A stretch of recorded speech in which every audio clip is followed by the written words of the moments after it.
1945 সালের 6 আগস্ট জাপানের হিরোশিমার সকালটা ছিল অন্য দিনের সকালগুলোর মতোই।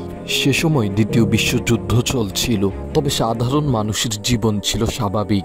সকাল 7:30 থেকে হিরোশিমার আকাশে এনোলা গে নামক আমেরিকার একটি যুদ্ধ বিমান উঠতে থাকে। রাতের অলসতা কাটিয়ে মানুষ তখন কর্মে লিপ্ত হচ্ছে, বাচ্চারা স্কুলে যাচ্ছে। কিন্তু কে জানতো হিরোশিমা তার শেষ প্রহর গুনছে। সকাল 8:15 এনোলা গে থেকে নেমে আসে লিটল বয়, মুহূর্তেই ধ্বংস। A short time ago, an American airplane dropped one bomb on Hiroshima. সেদিন হিরোশিমায় একটি পারমাণবিক বিস্ফোরণ কেড়ে নেয় 1,40,000 মানুষের প্রাণ। তবে হিরোশিমা ধ্বংস করেও নাখোশ ছিল যুক্তরাষ্ট্র। 3 দিন পর জাপানের নাগাসাকি শহরে উড়ে আসে যুক্তরাষ্ট্রের আরেকটি যুদ্ধ বিমান, যার নাম বক্সকার। সকাল 11:02 বক্সকার থেকে নেমে আসে ফ্যাটম্যান, মুহূর্তেই ধ্বংস আরও একটি শহর। On this day in 1945, the United States dropped an atomic bomb on the Japanese city of Nagasaki. The bomb was codenamed Fat Man. সেদিন নাগাসাকিতে আমেরিকার পারমাণবিক বিস্ফোরণ কেড়ে নেয় আরও অন্তত 80,000 মানুষের প্রাণ। মানুষের তৈরি সবচেয়ে ভয়াবহ বিধ্বংসী অস্ত্র হল পারমাণবিক বোমা। পারমাণবিক বোমা মুছে দিতে পারে মানব সভ্যতার ইতিহাস। পারমাণবিক বোমার ভয়াবহতা দেখেও এই বোমা তৈরি করা থেকে পিছিয়ে থাকেনি আধিপত্যবাদীরা। কিন্তু প্রশ্ন হলো, কে এই বোমা আবিষ্কার করেন এবং কিভাবে এই বোমা তৈরির রহস্য ফাঁস হয়ে যায়? চলুন পারমাণবিক বোমা তৈরির সে রহস্য আজ উন্মোচন করা যাক। The world would not be the same. Few people laughed. Few people cried. Most people were silent.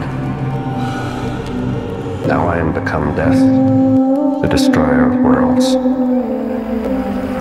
22 April 1904 সালে মার্কিন যুক্তরাষ্ট্রের নিউ ইয়র্ক সিটিতে জন্মগ্রহণ করেন the father of the atomic bomb খ্যাত মার্কিন পদার্থবিজ্ঞানী জে রবার্ট ওপেনহাইমার। বাল্যকাল থেকেই ওপেনহাইমার ছিলেন অত্যন্ত মেধাবী ও সংবেদনশীল। ছোটবেলা থেকেই তিনি ছিলেন একাকী প্রকৃতির। বই পড়া ছিল তার নেশা। 12 বছর বয়সেই তিনি গ্রিক দর্শনের জটিল বই পড়ে ফেলতেন। খুব ছোট বয়সেই তিনি ক্লাসিক সাহিত্য, কবিতা, ভাষা, পদার্থবিদ্যা সবকিছুতে পারদর্শী হয়ে ওঠেন। মাত্র 3 বছরে ওপেনহাইমার হার্ভার্ড বিশ্ববিদ্যালয়ের স্নাতক সম্পূর্ণ করেন। সেখানে তিনি তৎকালীন সময়ের বিখ্যাত বিজ্ঞানী ম্যাক্স বর্নের অধীনে কাজ করেন। মাত্র 23 বছরে ওপেনহাইমার ডক্টরেট ডিগ্রি অর্জন করেন। এরপর তিনি যুক্তরাষ্ট্রে ফিরে আসেন এবং ইউনিভার্সিটি অব ক্যালিফোর্নিয়ায় অধ্যাপক হিসেবে যোগ দেন। অধ্যাপক থাকাকালীন তিনার প্রখর বুদ্ধিমত্তার কারণে তিনি হয়ে ওঠেন একজন বুদ্ধিবৃত্তিক নেতা। শিক্ষকতার পাশাপাশি তিনি নিউক্লিয়ার ফিজিক্স নিয়ে গভীর গবেষণা করতেন। তিনি এমন অনেক গবেষণার সাথে যুক্ত ছিলেন যেগুলো পারমাণবিক ফিশন ও রিয়েক্টর ডিজাইনের সাথে সম্পৃক্ত। 1939 সালে হিটলার সর্বপ্রথম পারমাণবিক বোমা তৈরির গবেষণা শুরু করেন। তখন আলবার্ট আইনস্টাইন ও লিও সিজিলার্ড মার্কিন প্রেসিডেন্ট ফ্রাঙ্কলিন ডি রুজভেল্ট বরাবর চিঠি লেখেন, জার্মান ইউরেনিয়াম দিয়ে শক্তিশালী বোমা বানানোর চেষ্টা করছে, আমেরিকার এ বিষয়ে সতর্ক থাকা প্রয়োজন। চিঠি পেয়ে প্রেসিডেন্ট দ্রুত একটি ইউরেনিয়াম কমিটি গঠন করেন, যাদের কাজ ছিল ইউরেনিয়াম নিয়ে গবেষণা করে দেখা যে ইউরেনিয়াম দিয়ে কি আদৌ পারমাণবিক বোমা তৈরি করা সম্ভব কিনা। গবেষণা করে ইউরেনিয়াম কমিটি বুঝতে পারেন ইউরেনিয়াম ফিশন একটি শক্তিশালী পদার্থ যা দ্বারা পারমাণবিক বোমা তৈরি করা সম্ভব। 1941 সালে জাপান আমেরিকার হারবার নৌঘাঁটিতে আক্রমণ করে। এই আক্রমণের পর আমেরিকা সরাসরি দ্বিতীয় বিশ্বযুদ্ধে জড়িয়ে যায়। দ্বিতীয় বিশ্বযুদ্ধ কিভাবে শুরু হয় এ বিষয়ে আমাদের চ্যানেলে একটি বিস্তারিত ভিডিও রয়েছে। ভিডিওটির লিংক ডিসক্রিপশন বক্সে দেওয়া থাকবে। আমেরিকা যুদ্ধে নামার পর পরিকল্পনা করেন শুধুমাত্র ইউরেনিয়ামের উপর গবেষণা করে বসে থাকা যথেষ্ট নয়, এখন ইউরেনিয়ামকে পারমাণবিক বোমাতে রূপ দেওয়া প্রয়োজন। 1942 সালে আমেরিকার সেনা প্রধান লেসলি গ্রপসের নেতৃত্বে অতি গোপনে শুরু হয় ম্যানহাটন প্রজেক্ট। এই প্রজেক্টের উদ্দেশ্য ছিল পারমাণবিক বোমা তৈরি করা।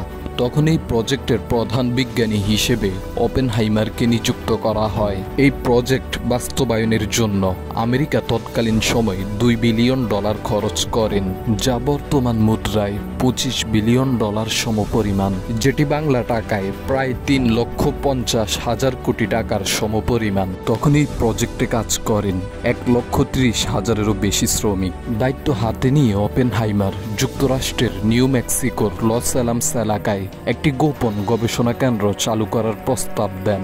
এই গবেষণাগারটি ছিল পারমাণবিক বোমার ডিজাইন ও গাণিতিক গবেষণার মূল ঘাঁটি। ওপেনহাইমার তখন 2টি পারমাণবিক বোমার ডিজাইন করেন, যার একটি হলো লিটল বয়, আরেকটি হলো ফ্যাটম্যান। লিটল বয় তৈরির প্রক্রিয়া ছিল তুলনামূলক সহজ। এই বোমার দৈর্ঘ্য ছিল 10 ফুট, ওজন ছিল 4,400 কেজি। লিটল বয় দেখতে অনেকটা বড় আকৃতির, কামান গোলার মতো, তবে এর ভিতরের গঠন ছিল অসাধারণ প্রযুক্তির এক নিদর্শন। লিটল বয়ে মাত্র 64 কেজি ইউরেনিয়াম 235 ব্যবহার করা হয়। এই ইউরেনিয়ামগুলো ছিল 2 ভাগে বিভক্ত, যার এক অংশের নাম প্রজেক্টাইল আর অন্য অংশের নাম টার্গেট। প্রজেক্টাইল হলো গুলির মতো একটি অংশ, যার পিছনে ছিল বিস্ফোরণ।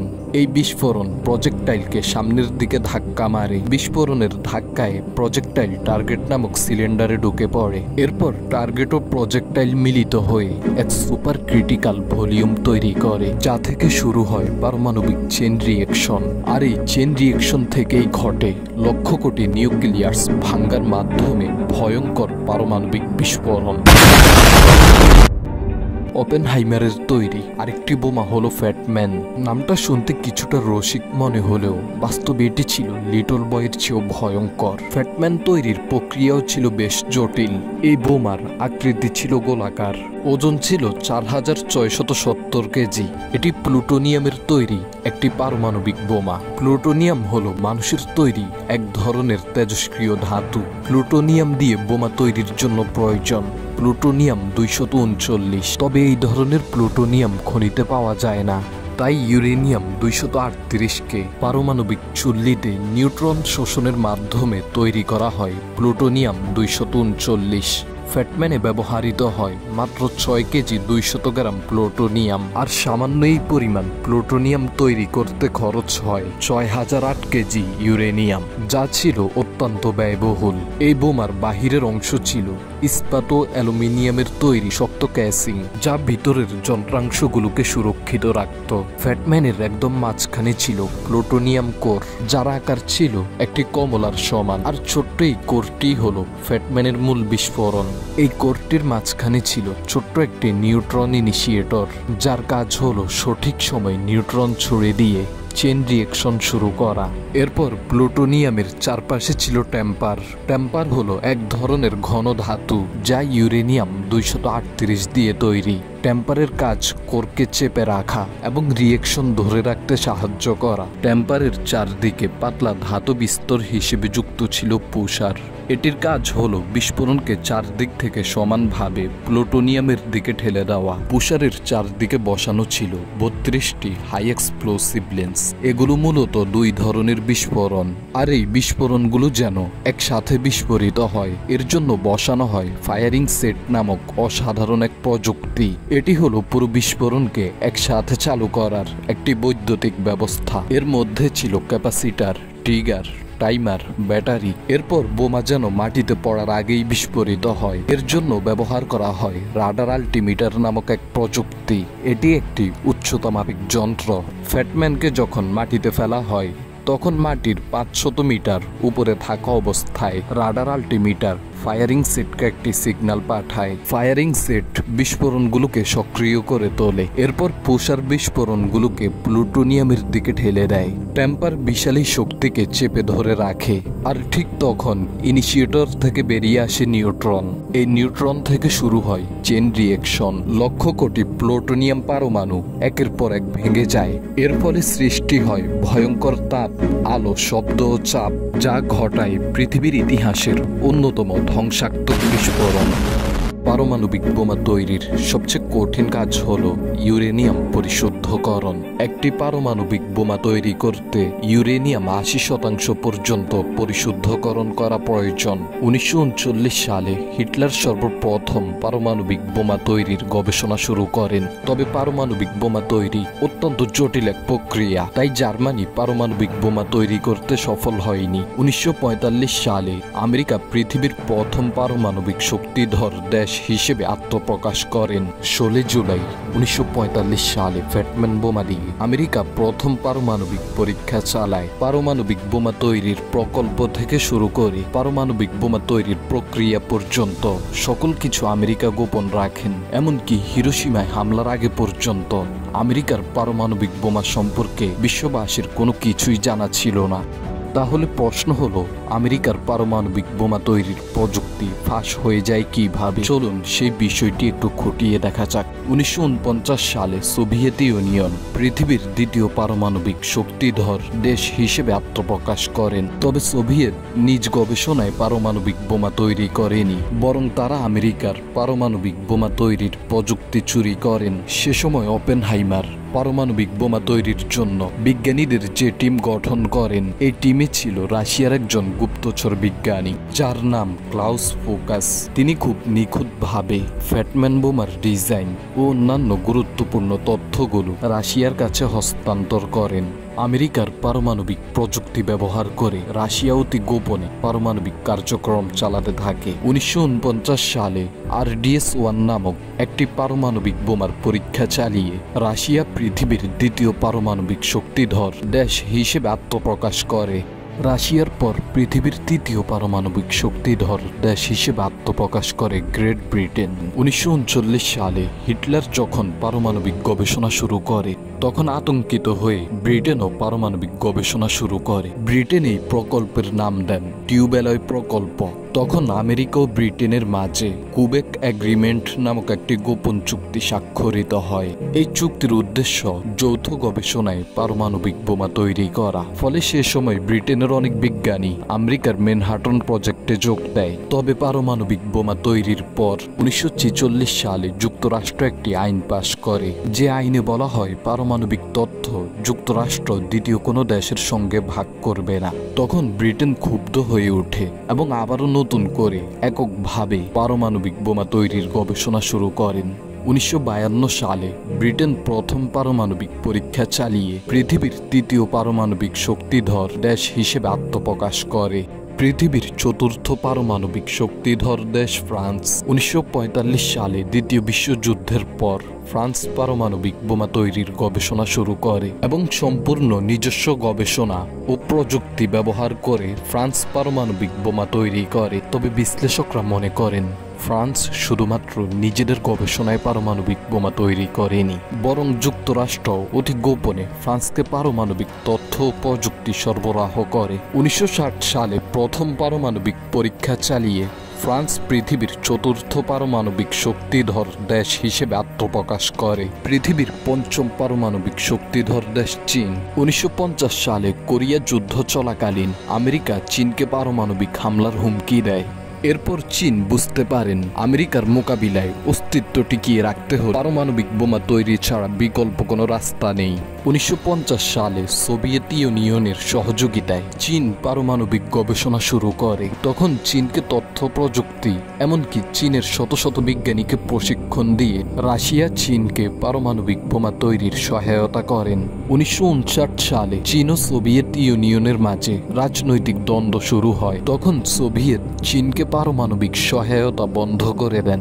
এরপর চীনের প্রশিক্ষিত বিজ্ঞানীরা পারমাণবিক বোমা তৈরির গবেষণায় এগিয়ে নেন। 1964 সালে লপনুর নামক একটি পারমাণবিক বোমার পরীক্ষা চালিয়ে চীন পৃথিবীর পঞ্চম পারমাণবিক শক্তিধর দেশ হিসেবে আত্মপ্রকাশ করে। পৃথিবীর ষষ্ঠ পারমাণবিক শক্তিধর দেশ ভারত। 1948 সালে ভারত সরকার পারমাণবিক শক্তি কমিশন গঠন করেন এবং 1974 সালে ভারত প্রথম পারমাণবিক পরীক্ষা চালিয়ে পৃথিবীর ষষ্ঠ পারমাণবিক শক্তিধর দেশ হিসেবে আত্মপ্রকাশ করে।